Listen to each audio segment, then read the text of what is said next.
निशी की तबीयत सुबह से खराब थी, फिर भी उठकर अपने परिवार को तो संभालना ही था। जैसे तैसे उसने नाश्ते में पोहे वगैरह बनाए, बच्चों का टिफिन पैक कर उसे स्कूल के लिए भेज दिया और पति को भी नाश्ता करवाकर ऑफिस के लिए रवाना कर दिया।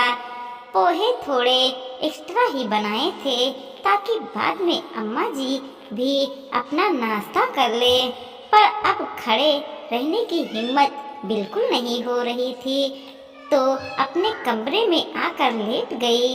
रात से ही उसे बुखार था, अभी मुश्किल से आधा घंटा ही लेटी थी कि उसका फोन बज उठा। जैसे तैसे हिम्मत करके फोन उठाया तो देखा सामने से पति रजत का फोन था। जैसे तैसे उसने चिड़चिड़ाते हुए फोन रिसीव किया तो रजत ने कहा, निशी अभी तक तुम उठी नहीं और न ही तुमने पूजा घर की सफाई की है। तुम्हें पता है ना क्या, इस समय अम्मा को पूजा करनी होती है। जाओ पहले पूजा घर की सफाई कर दो, बाद में लेट जाना। रजत तुम्हें पता है ना कि मेरी तबीयत खराब है, इसलिए तुम लोगों को रवाना करने के बाद ही लेटी थी।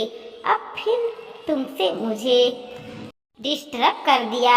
निशी मैं भी क्या करूं, ड्राइविंग करते समय भी बार बार। खैर छोड़ो, तुम अभी प्लीज पूजा घर की सफाई कर दो, फिर तुम दवाई लेकर लेट जाना। कहकर रजत ने फोन काट दिया। शायद वो जल्दी में था, अभी तो ऑफिस पहुंचा ही होगा और ऑफिस पहुंचते ही उसे फोन करना पड़ा। पर ये सुनकर निशी न तो हैरान हुई और न ही परेशान। भला रजत को कैसे पता कि वो वापस आकर सो गई है।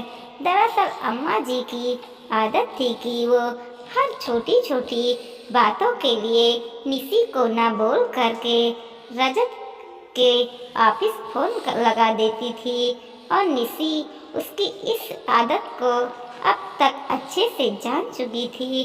पर फिर भी उसने परेशान थी। आखिर छोटी छोटी बातों के लिए रजत को क्यों परेशान करना। निशी घर में ही तो मौजूद होती है, जो कहना है उसे घर पर ही कह सकती है, लेकिन नहीं, बेवजह अपने बेटे रजत को बीच में इन्वॉल्व कर लेती है। वो शुरू से ही ऐसे करती थी।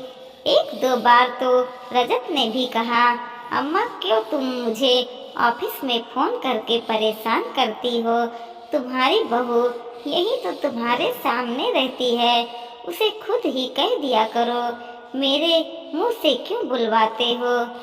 तब अम्मा जी ने हाथ जोड़ते हुए कहा था, इतनी समझ तो तेरी पत्नी को ही होना चाहिए। अब क्या छोटी छोटी बातों में टोकूंगी उसे, मुझे बुरा बनने का शौक नहीं, तेरी पत्नी है तू ही जाने। कहकर अम्मा ने पल्ला झाड़ लिया। पर उसकी इस आदत से निशी ही नहीं, रजत भी परेशान था। कई बार ऑफिस में जरूरी मीटिंग में होता और ऐसे में अम्मा का फोन रिसीव नहीं कर पाता, तो अम्मा घर पर आने पर उसे दो बातें और सुनाती। हाँ, अब तू जोरू का गुलाम बन गया है, माँ से क्यों बात करेगा, इसलिए मेरा फोन नहीं उठाता। रजत समझाने की कोशिश भी करता, पर वो समझने का नाम ही नहीं लेती थी। खैर अभी तो निशी ने उठ करके पूजा घर की सफाई जैसे तैसे सफाई कर दी, पर उसे गुस्सा बहुत आ रहा था। कुछ भी हो जाए, अम्मा जी का सबक ही सिखाना पड़ेगा, या तो वो अपनी आदत बदल दे या फिर निशी कुछ और ही रास्ता देख ले। शाम को 5 बजे रजत का फोन आया, लेकिन ऋषि ने फोन नहीं उठाया। जब 2-3 बार फोन कॉल दोबारा आया तो आखिर में निशी ने फोन उठा लिया।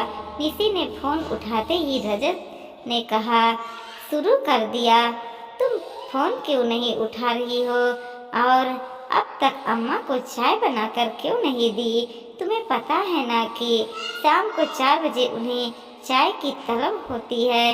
रजत की इस बात को सुनकर निशी ने कहा, पर 4 बजे तो मैं अम्मा जी को चाय बनाकर पिला दिए थी, फिर भी शिकायत क्यों? निशी का जवाब सुनकर रजत शांत हो गया। फिर बोला, तुम्हें 4 बजे की चाय बनाकर पिला दी थी तो अम्मा ने क्यों कहा कि तुमने अभी तक उन्हें चाय नहीं बनाई? अच्छा, अभी सुधा आंटी आई हैं, शायद इसलिए अम्मा ने कहा होगा। हर बार मैं चाय का पूछ लेती थी, पर इस बार तबीयत ठीक नहीं थी तो मैंने अभी तक नहीं पूछा, इसी ने जवाब दिया। तो अब जाकर उन्हें चाय बनाकर पिला दो। अम्मा मुझे फोन करके कह रही है कि बहू ने अभी तक चाय नहीं बनाई। कहकर रजत ने फोन रख दिया। निशी रसोई की तरफ जाने लगी, लेकिन पैर अपने आप रुक गए। वही मौका है जवाब देने का। निशी वापस आकर पलंग पर लेट गई, बाहर निकल कर नहीं आई। कुछ देर बाद रजत का फिर फोन आया, लेकिन इस बार निशी ने फोन नहीं उठाया। आखिर फोन बज कर खुद ही शांत हो गया। शाम को रजत जब घर पर आया तो तमाशे हुए। निशी ने पास के कमरे में आ गई। निशी, क्या हरकत है ये? तुमने अम्मा को चाय तक नहीं बना कर दिया। अम्मा हमसे नहीं बोलेंगी तो किससे बोलेंगी? आखिर मैं उनका इकलौता बेटा हूँ।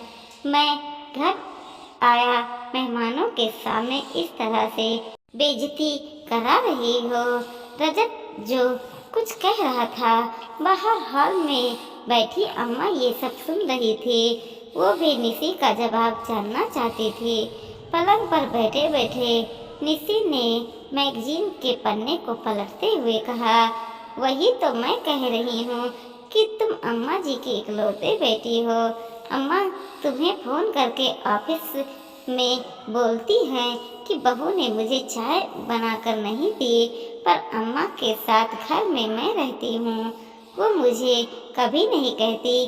तो मैं इसे डिसाइड किया है कि अब से उनका बेटा ही वो सारे काम करेगा जो वो ऑफिस में फोन करके उसे कहेंगे। बहू तो उन कामों को हाथ तक नहीं लगाएगी। ये तुम क्या कह रही हो? रजत ने कहा, क्यों, क्या गलत कह रही हूँ? मैं जब काम बहू से करवाना तो सीधे बहू से कहना ना। बेटे को ऑफिस में फोन करके कहने की क्या ज़रूरत है? और अगर बेटे से कहा है तो बेटा ही काम करेगा। मैं तो उस काम को हाथ तक नहीं लगाऊंगी। और इसका टेलर तुमने आज देख ही लिया होगा। आखिर निशी कहकर रसोई में चली गई। उससे आगे तो रजत कुछ बोल ही नहीं पाया। रजत ने बाहर हाल में आते हुए अम्मा की तरफ देखा तो अम्मा चुपचाप बैठी हुई थी। आखिर अम्मा जी को भी समझ आ गया कि अगर अपने काम बहू से करवाने हैं तो उन्हें बहू से ही कहना पड़ेगा।